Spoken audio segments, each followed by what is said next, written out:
उनका एक गाना जो है बेशर्म रंग वो जारी हो गया है। और जैसे ही गाना जारी हुआ है दोस्तों, नफरती चिंटू जो हैं वो लोग पठान को बॉयकॉट करने की मांग कर रहे हैं। मुझे हैरत नहीं है दोस्तों, जैसे कि आप जानते हैं कुछ दिनों पहले ये लोग आमिर खान के पीछे पड़े थे। फिर जब रणबीर कपूर की फिल्म आई ब्रह्मास्त्र, उसे बॉयकॉट करने की मांग की जा रही थी। यानी कि बॉयकॉट गैंग पूरी तरह से पीछे पड़ा हुआ है शाहरुख खान के। और शाहरुख खान के पीछे आज से नहीं पड़ा हुआ है। याद कीजिए, ये वही लोग थे जब आर्यन खान को झूठे केसेस में फंसाया गया था और जेल में डाला गया था, तब ये लोग इस बात का जश्न मना रहे थे। और अब ये लोग पठान को बॉयकॉट करने की मांग कर रहे हैं। अजीबोगरीब तर्क दिए जा रहे हैं दोस्तों। गाने में क्या हो रहा है वो इस वक्त आप देख रहे हैं।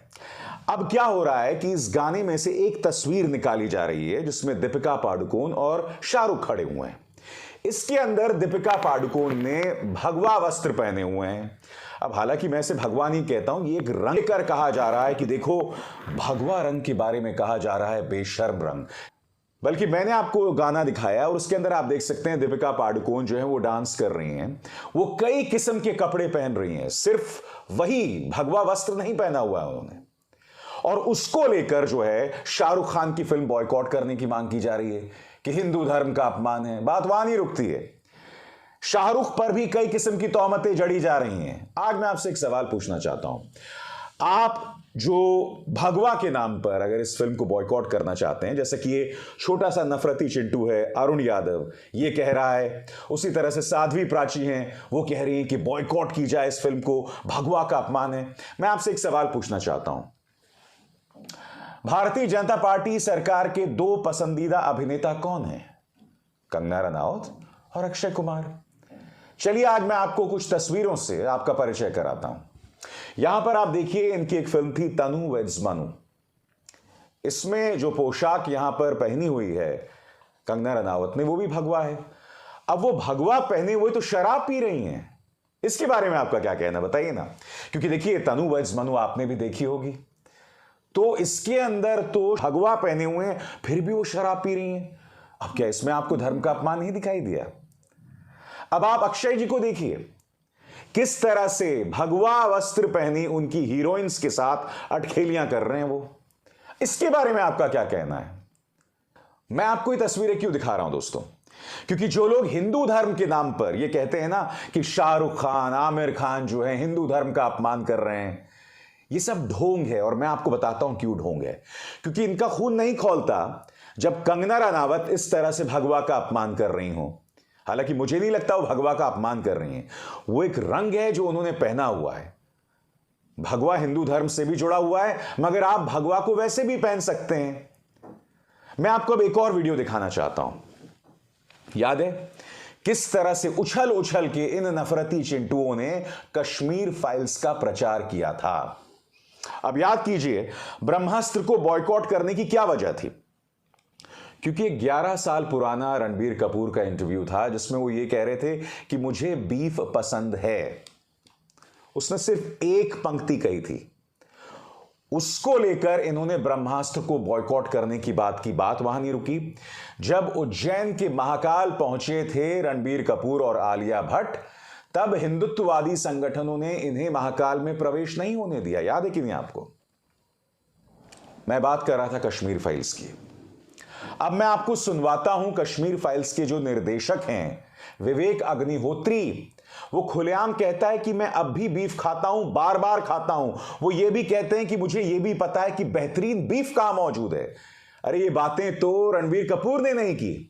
मैं नफरती चिंटुओं से एक सवाल पूछना चाहता हूं कि तुम में हिम्मत है कि विवेक अग्निहोत्री की आने वाली फिल्मों को बॉयकॉट करो, या ये कहो कि कश्मीर फिल्म्स का जो हमने प्रचार प्रसार किया वो हमने गलत किया? सुनिए क्या कह रहा था विवेक अग्निहोत्री।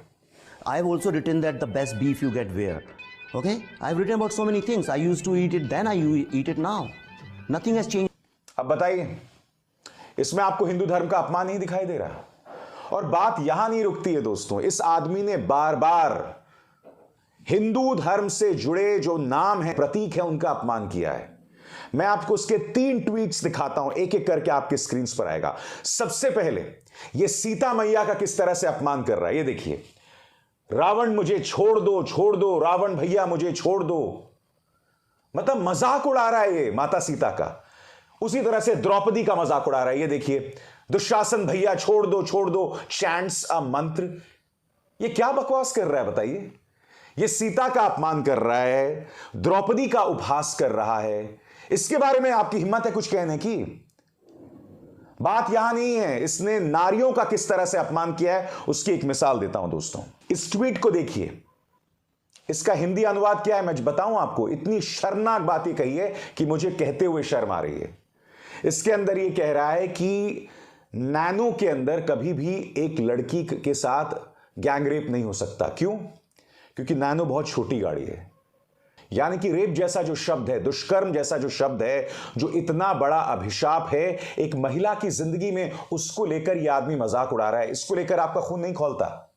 मैं आपसे सवाल पूछ रहा हूं, मैंने दिखाया आपको कि यह आदमी क्या कह रहा था बीफ के बारे में। खुलेआम कह रहा है कि मैं अब भी खाता हूं, छक के खाता हूं। वो ये भी कह रहा है कि मुझे ये भी पता है कहां कहां अच्छा बीफ मिलता है। इसके बारे में आपकी जुबान क्यों नहीं खुलती? अब मैं आपको एक और चीज दिखाना चाहता हूं। ये हमारे बच्चों तक को बर्बाद करना चाहता है। इसका पुराना इंटरव्यू है। इसकी एक अश्लील फिल्म आई थी दोस्तों, 2014 से पहले की बात है शायद। फिल्म का नाम था हेट स्टोरी। आप जानते हैं इसमें क्या कह रहा है कि आजकल हम आईपीएल में कम कपड़े पहनी हुई लड़कियों को नाचते हुए देखते हैं। अक्सर सिनेमा में हीरो और हीरोइन को किस करते हुए दिखाया जाता है और बच्चे ये सब देख रहे हैं। इसलिए मैं एक कामुक फिल्म लेकर आ रहा हूं, एक इरोटिक फिल्म लेकर आ रहा हूं। वाह, क्या बात है। सुनिए क्या कह रहा है ये। All those cheerleaders you see in IPL, when you are sitting with your children and watching that kind of people kissing each other in public on television, then I think it's time has come that we make erotic thrillers in this country. मैं फिर तुमसे सवाल पूछना चाहता हूं, क्या तुम्हारी हिम्मत है?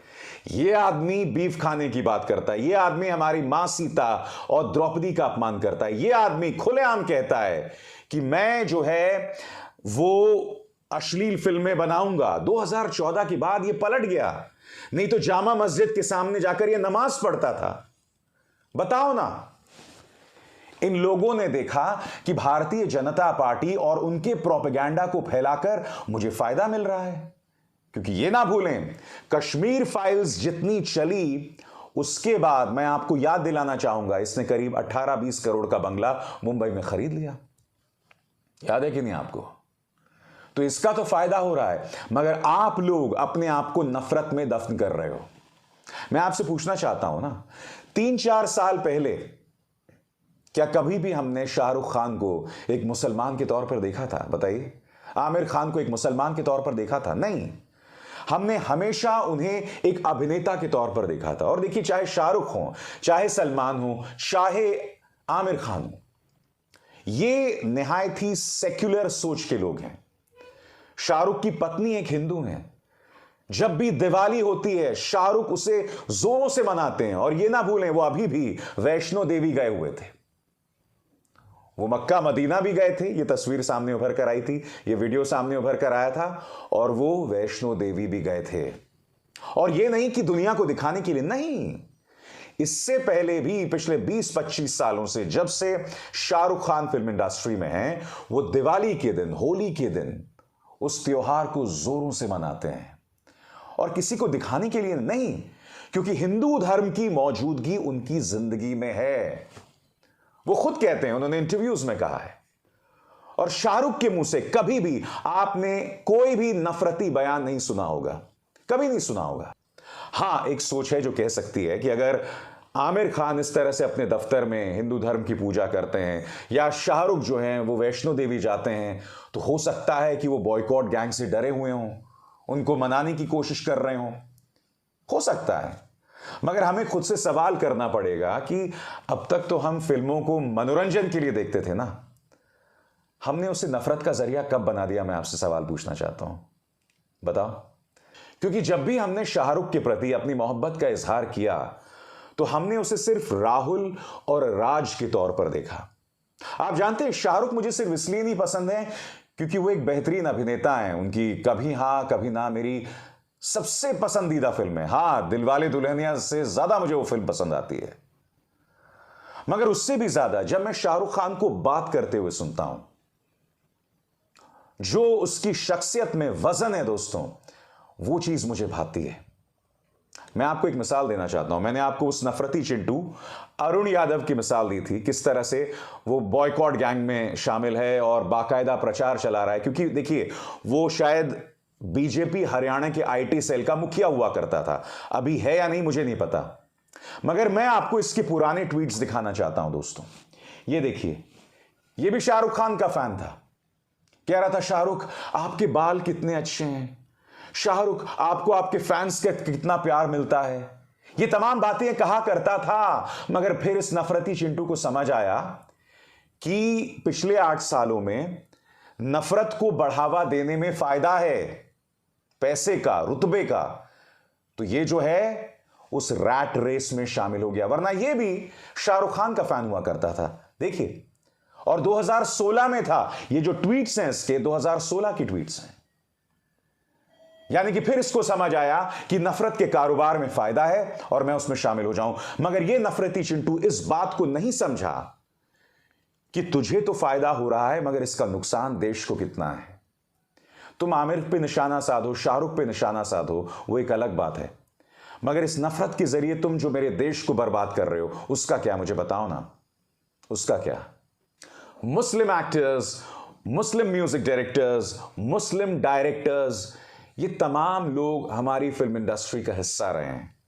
धर्मनिरपेक्षता का संदेश देने के लिए न जाने कितनी फिल्में बनाई गई हैं। अमर अकबर एंथनी भूल गए आप जानते हैं, अभी 2 ही दिन पहले मैं मुगले आजम देख रहा था।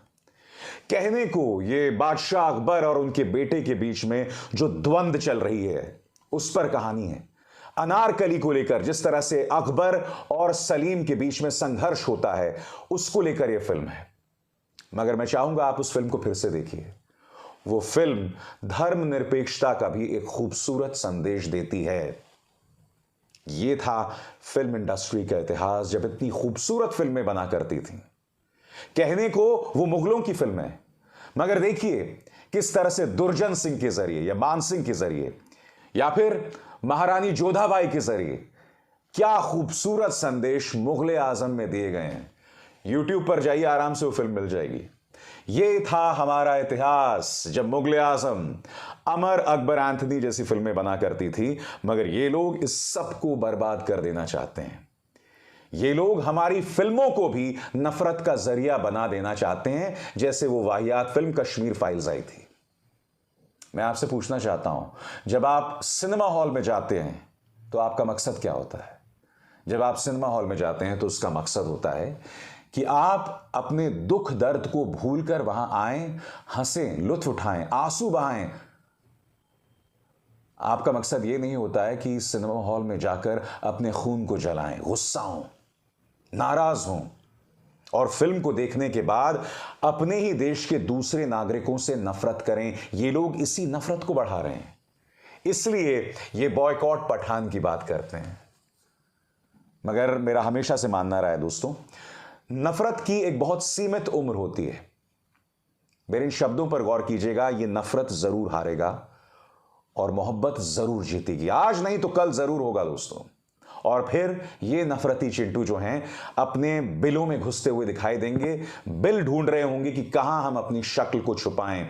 इसलिए इन लोगों को मेरी नसीहत, इस नफरत से बाज आइए इस नफरत से, क्योंकि न सिर्फ तुम खुद का भविष्य बर्बाद कर रहे हो, अपने बच्चों का भविष्य बर्बाद कर रहे हो, अपने आने वाली पीढ़ियों को बर्बाद कर रहे हो और मेरे खूबसूरत देश भारत को बर्बाद कर रहे हो। अभिसार शर्मा को दीजिए इजाजत। नमस्कार। स्वतंत्र और आजाद